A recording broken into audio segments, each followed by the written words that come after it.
through the skills and the tools I've learned, I can confidently say that I built a network across the world where I could, if it was, I could go to Miami, I could go to Florida, I could go to New York, I could go to LA, Chicago, and I have someone to stay, I have someone to connect with, I have multiple people I can hang out with, and these people are all high value. That's been a big win. Is I now went from having 0 friends and no self-worth and not anyone supporting me, and now I have amazing friends in my hometown, but amazing friends and colleagues and people across the world, which is a crazy transformation. Insane. Hey guys, welcome back to the show. In this podcast interview, we have probably the most inspiring episode that I have ever put out, perhaps one of the most inspiring pieces of content that I've ever put out. So if you're someone who is going through some shit right now, or who's ever struggled, or if you just need a kick in the butt, this podcast interview with Daniel Catanzaro is going to do that for you. If you are struggling socially, if you're struggling with anxiety and depression and negative thinking, this is really going to give you some hope. No matter what situation you're in, Daniel shows you that you can get out of it. In this interview, we go through how Daniel was struggling from epileptic seizures to getting bullied for having these seizures to ultimately ending up being paralyzed, and then not being paralyzed, but facing very low depression, to having almost no friends, to then building up an abundant worldwide network of high-value people from all over the world. So, without further ado, I bring you Daniel. So we're here with Daniel, and Daniel has a pretty inspiring story that I hope can provide some hope to people, and some how-to on how to overcome anxiety, depression, social anxiety, and build a group of friends and a network.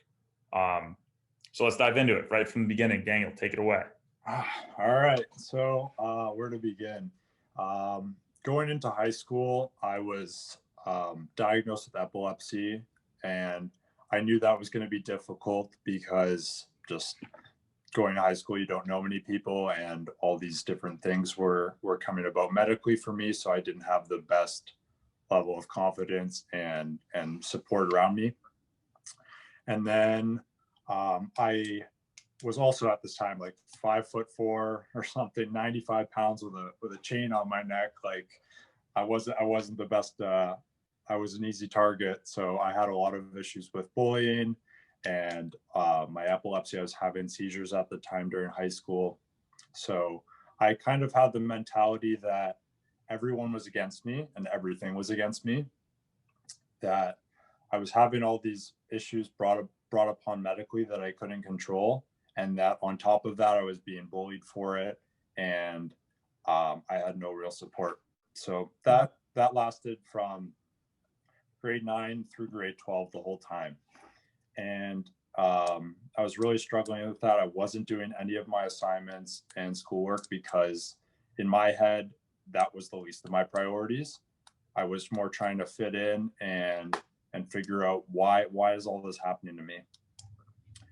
And then in grade 12, something happened that changed my life. Was I was just sitting in class. I was sitting in my bed, just about to wake up for school one day, and I went to like turn out of my bed, and I couldn't feel my legs. I couldn't move. And so I yelled up to my dad, and he came downstairs. I was just like, hey, like, I can't move right now. And he was like, what are you talking about? And I was like, yeah, I can't feel my legs. So he took me to the hospital, and they just like ran some tests on me and were testing out my reflexes. Like when you go and get a physical and they hit your knee with the little hammer, it pops out, and mine wouldn't pop out. So the doctor's like, okay, well, we'll keep you here and we'll run some more tests and continue to figure out and try and see what's wrong. I'm like, okay. So fast forward a bit, 1 week goes by, and I'm just bedridden, where I'm sleeping, eating, and watching YouTube videos or TV, whatever it was. And after the first week, I was actually pretty happy in a weird sense, because I was away from all those people in high school and all my problems. And I was like, this is great for me, because in high school anyways, I would just go and fake a migraine or whatever or something, and I would go to the principal's office, and I had like my own space where I would just go and sleep. So I would sleep through school so I didn't have to deal with that. Because you were getting bullied so bad. Yeah, I was getting bullied for like having epilepsy. Like kids were faking seizures in front of me, all the other stuff, but all Like the things what? that Like what were they doing? Like aside from that, what else were they doing? like just like I was jumped a few times. I was just being I was jumped right at my house. A bunch of different things, but everything that happened, being bullied and all this stuff, I'm so grateful for, because it made me the person who I am. And I've had those moments where I've seen those people and they can tell I'm a completely changed person. I've gone up to them. Like I've seen this person, this bully at a party when I've now like the new version of myself. And I saw him, the person who's given me so much grief and so many problems over all these years through high school, that I saw him at a party and he was 20 feet away from me. And I was with my girlfriend at the time who was there, and I locked eyes with him. And in my head, I didn't have the best initial thought. Like in my head, I've been, I wanted to just go over and solve that problem in a bit of a violent way. But I thought to myself, I go, that is not the way to solve this situation. I'm a completely changed person, and I don't want to stoop to that level of it wouldn't solve anything. So what I did was I just walked right up to him and I said, hey, I know we've had our issues in the past, but it's all good. And I shook his hand and I asked him like how he was doing and stuff. I just said, well, like, are you in college or whatever? Funny thing is, he actually went to the same college as me and I never saw it. But after that moment, that was a big moment in my life, because that was something that was kind of fearful for me, and I overcame that, and I was the bigger person in that situation when I didn't have to be, but it was definitely beneficial in facing that situation. But back to the story. Yeah. So you're in bed a week weekend, went by. and first you were happy because you were like, I'm away from these bullies. Yeah. Okay. Yeah. It was a weird thought to think about, but that was my current mindset. So a week went by and I was pretty happy about this, and then 2 weeks went by. They were doing more tests, same kind of thing. 3 weeks go by where I'm just sleeping, eating, lying down, watching TV, getting the crappy hospital food. A month goes by and I get moved to Sick Kids Hospital in Toronto, where I don't know if you've ever been familiar with any of those kind of hospitals like the St. Jude's or anything like that, but it's practically hell, in the sense that I'm looking at these kids who are on their deathbed, dying of cancer and all these things, and I'm like, I'm here right now. Like the doctors, they're getting flown in. They're telling me I'm the first case in Canada of this happening. We don't know what's going on. So that was a big fear, not just for me, but for my parents, because my grandpa, who I never met, died of MS, multiple sclerosis, and my dad was fearful that, well, I just woke up and I was temporarily paralyzed. So what's going on here? Is this what it is? So I stayed there for a while, and then I get moved back to a different hospital. More doctors are coming in, same kind of thing. Now, 2.5 months go by of me just being bedridden, sleeping, eating, depressed, and not one person has visited me. Not one friend has visited me. The only people I was with were my mom and my dad, and then my sister would come. So I was really struggling with self-worth issues, suicidal thoughts, and all that was brought upon about this, and I had no control over what happened. So the doctors at 2.5 months said, we have no idea what's wrong with your son. And we're like, we're like you're doctors, right? Like you can figure this out. Like the stuff just doesn't happen. So a couple more days went by and I woke up and I was fine. I woke up and I could move my legs. It was just randomly I woke up. So I was running around the hospital because I was stoked that I could walk again. I had a real appreciation for the simple things that I had. Can you really quickly, the last few days from what you remember, did anything change like the days before, or was it just one day was it completely random, or was there anything like a spark of hope or a low point? Like it was definitely low points, but it didn't make sense as to why that cured it. It was just like I woke up. The realization came after when my legs did come back. So when you just woke up one day, what was that day like? Like walk us through that. Yeah. So the day that I woke up and the doctors said, I was like, oh, I'm okay. Like what just transpired over the last 2.5 months? And well, like you woke up and you just could move your legs, or you woke up and I turned out like I could just like I couldn't move my toes, I couldn't move anything. So when I was just moving my legs, I had full access of them then. It just happened. There was nothing I did, nothing they did. That just happened. So okay.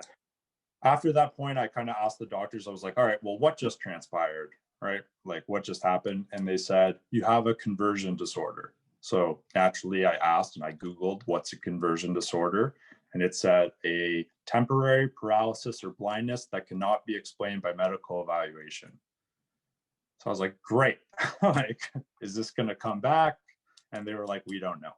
So this was the TSN turning point in my life where I said, okay, I had no control over what just happened the last 2.5 months. And no one was there for me. So my lack of self-worth, suicidal thoughts and everything were at its highest peak. But I'm going to take control over my life. So that's when I really just went and dived in and I YouTubed and Googled every single thing to do with personal development. And the one channel that really resonated with me was Arlen's. So I just became very attached and obsessed with watching his videos, and I watched every single video. And I don't just say that, I watched every single video. I made notes on it. I did all the stuff because I began to see improvements in my life. So even just the domino effect happened. I was starting to work out, and through working out, I gained some confidence in myself. You look better in the mirror. You go, okay, well, I can start to talk to people. I can start to make friends. Like, let's figure this stuff out. So my first step was I wasn't even thinking about certain colleges and stuff, but I literally thought to myself, like, okay, well, what do I like now? Because I was planning on getting a golf scholarship, but I was sick and I had all this stuff going on that I couldn't play golf to the abilities that I once thought I could. So I thought to myself, okay, like I like criminal minds, like let's see if I can do something in the justice studies. So I applied to a college and I got in, and that was the moment where I said, okay, I'm not only going to prove to myself, but I'm going to prove to my parents that I'm not stupid. I just didn't apply myself because I had all this shit going on. And then when I got into college, when I got that admission, I said, I'm going to make Dean's List every single year. And not only that, like I'm going to improve my social circle and everything. I'm going to improve every aspect of my life. And that's exactly what I did through Arlen's videos. I watched every single thing, but I took the action steps he was taking about working out, journaling, meditating. The best tip of advice that I got from you about making friends and stuff was in college during like orientation stuff. I would go up and say hi to people before they could say hi to me. And that was tremendous because it wasn't awkward, because everyone's a first year, nervous, they don't know anyone. So I was just saying, hey, like, what program are you in? And they tell me, and I go, oh, I'm in this. Oh, like, then everyone knew me. So just, it was a domino effect. From there, I made it my goal to make Dean's List. And that's what I did. My parents saw I'd be coming home and doing my homework and spending all this extra time on it. And they were shocked. They were like, we've never seen this Daniel before. And I was hanging out with all these different friends, and everything just improved. So the message I want to get across is, anything that happens in your life that is negative and you think is weighing on you so much, especially when you're younger and you're so impressionable and susceptible to all the stuff that's going on, that stuff is temporary. Like most people talk to a few people maybe from the high school that they went to. And a lot of people struggle with suicide and suicidal thoughts and all this stuff because they think it's never going to end, but it does. And most suicidal people, like I thought originally to myself, oh, I could never do this because of my family. I could never do that to my parents. And obviously that's true, and that's a thought, but I couldn't do that to myself. I have more of a life to live. There's a lot more to this life than my current situation and my current problems. So I can change that. And that's exactly what I did. So to anyone listening who you feel like you're going through all the stuff and you're alone and you feel like you're struggling with your self-worth, you have worth, and you're going to get through all of this and through the toughest times, because there's a lot more life to live than what's going on right now. That's awesome. Yeah, that's definitely the message I want to get across, because it's so true. And if that can help someone in my situation and my younger version of myself, that's the goal. Got it. Okay, so you started doing well in school, you started doing well in the gym, and you started saying hi to people. And then several months back, you got on a call with Tristan to join the mentoring program. And what was and you said it was kind of like you were struggling to like make the investment. Yeah. So walk us through like your experience with starting there and then up to your most recent wins. I actually graduated, and then I went in an advanced program, but all the hopes and the reason I did that was because it was all hands on, and I was going to the gun range twice a week. I was doing handcuff training, all this stuff, but then COVID hit. So a month in, I realized like it was not the best fit for me, because I was taking classes in person that were online. So I thought, okay, first of all, I thought I can do a lot more than like just be a CBSA agent and for 40, 50 years or something. There's ways through this mentoring program and stuff where I can figure out what my true passion is and what is going to be my purpose going forward. And I had an idea about that. And also, what was your like friend group like before joining? So it was good, like, but it was mostly people just from my college. Like it was good, but it wasn't fantastic. Like I had a lot of friends, but it wasn't what it is now. So on the call, like I said, I was hesitant, but Tristan gave me the push I needed. He basically, like, I basically we just talked about it, but it was like, you've helped me so much, so why wouldn't I take that next step and see what else is out there and how much more I can develop myself. So I made the investment, and I can honestly say it was the best money I've ever spent. If you're the people that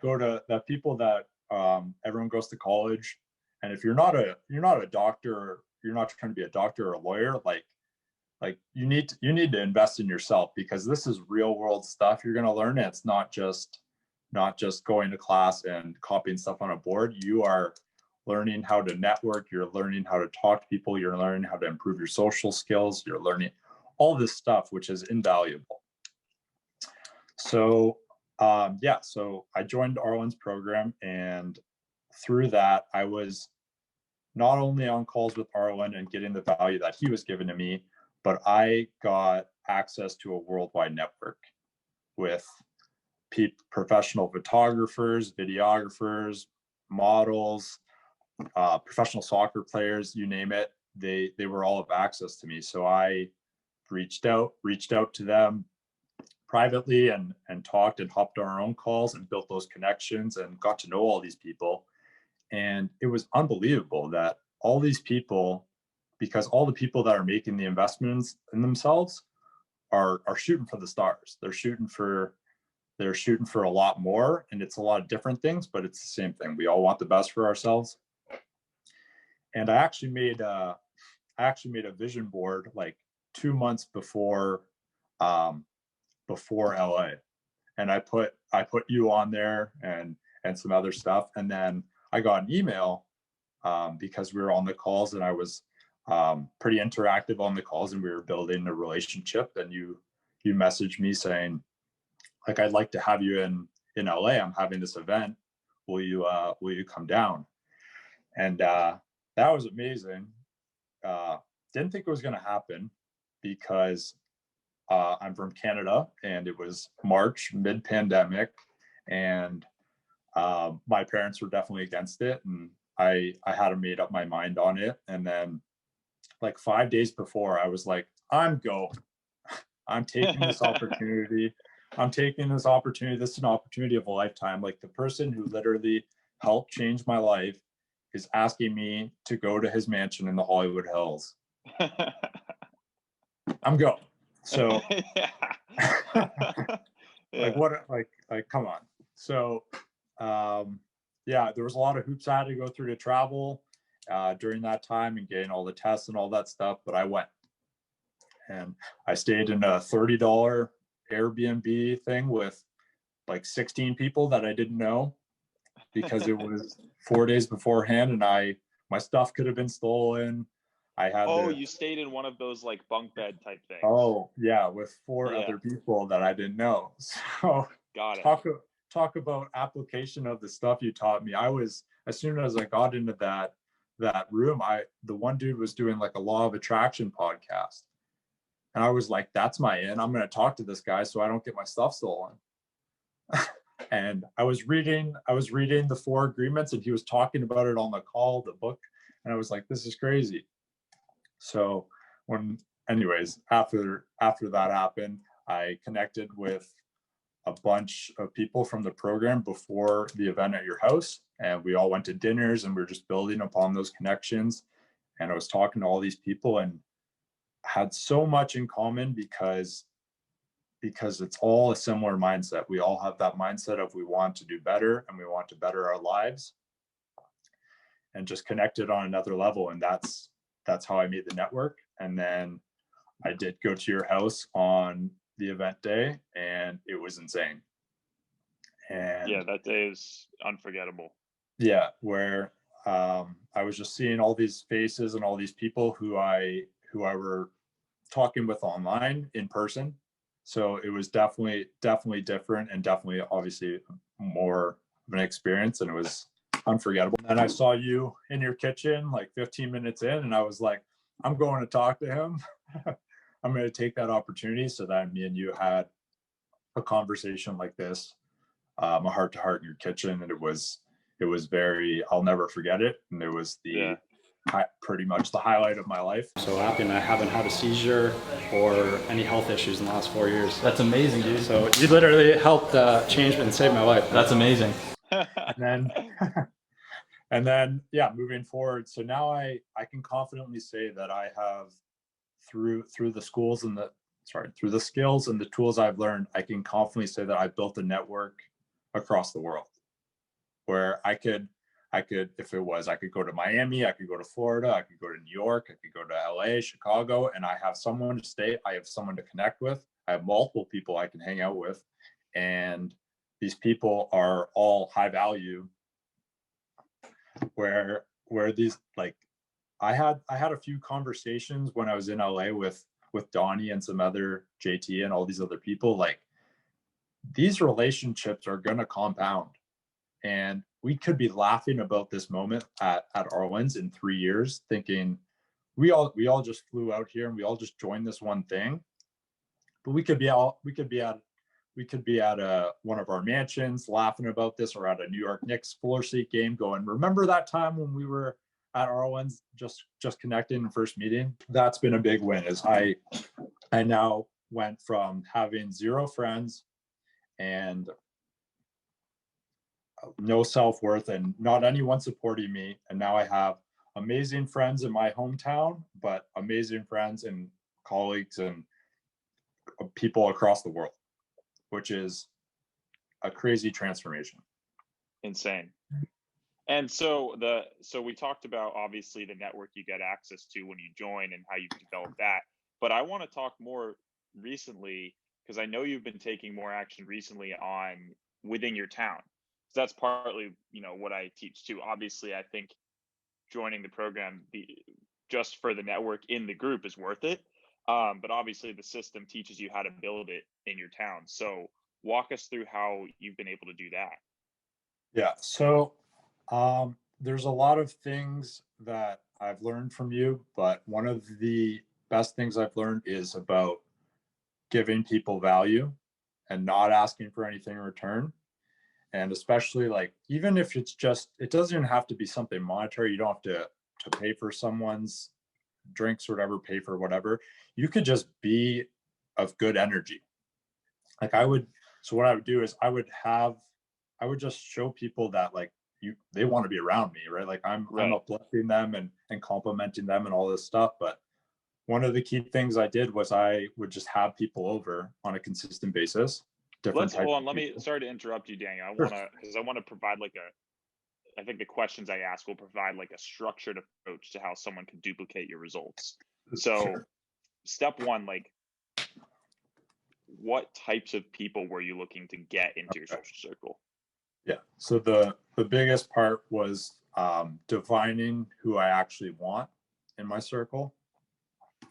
So because if you don't know, you're not going to get it.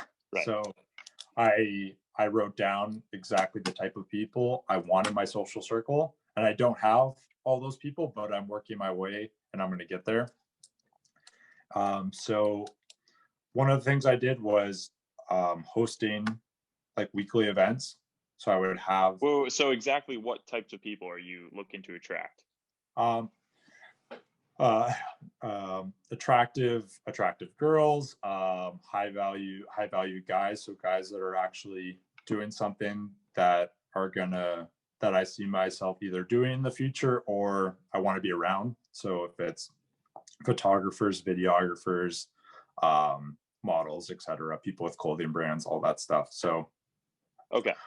And then why do you want to attract specifically these types of people into your life? Like, why is that important to you?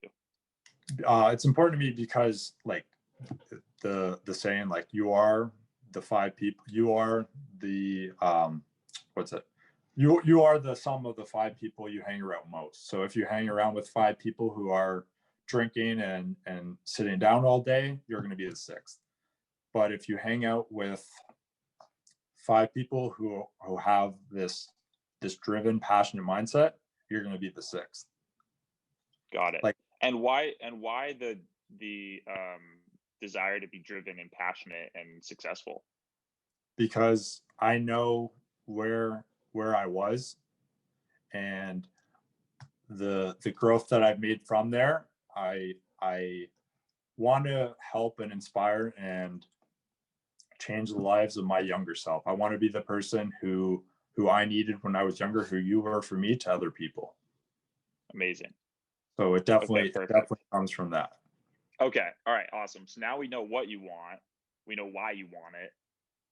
What were the key steps you took to actually make it happen? Now go into your how-to. A few different things. Just one would be being of good energy and being a good time and curating the fun. So whatever environment you're in, whatever, if it's in college, if it's in whatever, a bar or whatever it is, like wherever you're with people, it could be at a dinner, just be a good time and uplift everyone around you And just by that, they're going to like you more and they're going to invite you to other things. So also the having the people over on a consistent basis, that did a lot of things, because they were having fun at my house and having fun around me, that they want to bring me to other things. So I was normally the person where I was begging for an invite way back when, or like I just wanted people to be friends with me. But now I'm at the point where I'm just saying no. Like because I'm getting invited to a lot of different things where I have too much on my plate and I gotta say no to people. And that's a big change. Got it. And so you started doing a weekly event. What is your weekly event? What does it look like? So it changes. Like, for example, the last week I had some people over, just like 10 people over, because we were still under some restrictions in Canada. But I had, instead of just like having people over just to drink and chill, I wrote out a bunch of just questions and like just scenarios and topics to talk about. And that got everyone to connect on a deeper level, because like you're not just saying, oh, like what'd you do on the weekend or whatever, right? So that was definitely beneficial. And through that, like through those relationships I've built, I've got invitations to, like I had an invitation to a Canada Day beach thing, all this stuff. So I met a bunch of other people where I developed those connections. It's just a continuous thing. When you are providing people a good time and making those connections, they're going to want to bring you around their other friends, and then you are providing value to them, and then it just continues, and it's a continuous cycle. Got it. Okay. And so yeah, so you're having this weekly event, it's just gaining momentum, and through that, you're just attracting more and more people that you want into your social circle. And in terms of like building confidence and like being able to string sentences together, how did you develop that skill, and how has that been growing over time? Okay. Yeah. So developing confidence is not easy. You definitely need to practice. You need to just go up, and it depends what the confidence, where the confidence comes from. But at a baseline, first you need to figure out who you are. Like you got to do a lot of deep work to figure out, like the biggest thing for me was self-awareness. Like I had all these problems and things happening, but I also had to realize that I was a bit of an asshole also. Like I had a lot of barriers and walls put up because I had defense mechanisms. I was pushing everyone away, but I needed that self-awareness, and through journaling and stuff, I wrote down, okay, this is how I kind of view myself, and how do I view the person I want to be. So through that, you got to figure out where you are, who you are, and where you want to be, and you got to work to change those things. And it's not easy, and you got to talk to a lot of people. You like in college, you got to go up to everyone and talk to them, and it's not going to work. You're going to get shut down. You're going to get shunned away for maybe it being awkward, all that stuff. But with everything, you are a beginner at the beginning. And if you work towards it, you can become a master at it, and you can improve at it. Nice. Yeah, there's the saying, don't unnecessarily interrupt compound interest. It applies to social skills as well. It's just like, don't give up, just consistently try, keep the reps coming, and even if it's slow at first, it compounds.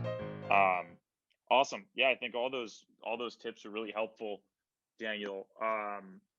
Any last messages you would want to give someone who could be listening, who could have been in your shoes, and what you would tell them? The fact, again, if what you feel that you're struggling with is so much and weighing on you that you don't know what to do, and you're thinking those suicidal thoughts, or you don't know where to go, just know that is temporary.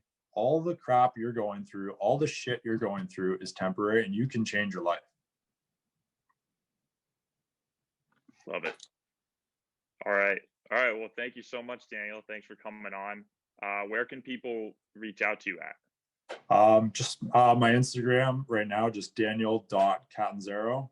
And yeah, just that's it for right now, but I have a lot more coming soon. Awesome. So stay tuned for that. Cool. So daniel.catanzaro. Yes, you got it. All right. Thank you, Daniel. No worries. Thank you so much for having me on, Arlen.